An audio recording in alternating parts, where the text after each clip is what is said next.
And happening today, you can honor servicemen and women who made the ultimate sacrifice. Today, the wall that heals will arrive in Crivitz. It's a replica of the Vietnam Veterans Memorial in Washington, D.C. Our Kristen Allen is live there this morning with how you can actually go and see the memorial. Good morning, Kristen.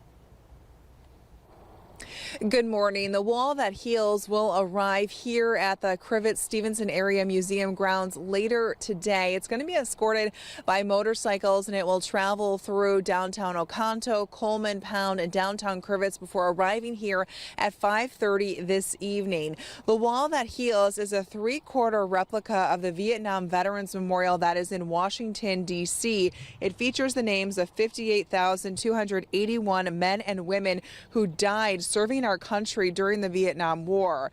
Like the original memorial, you can do rubbings of the name on this one as well. The wall that heals also has a modern LED lights allowing the names to be lit up so they can be read day or night. It'll also be on display 24 hours a day.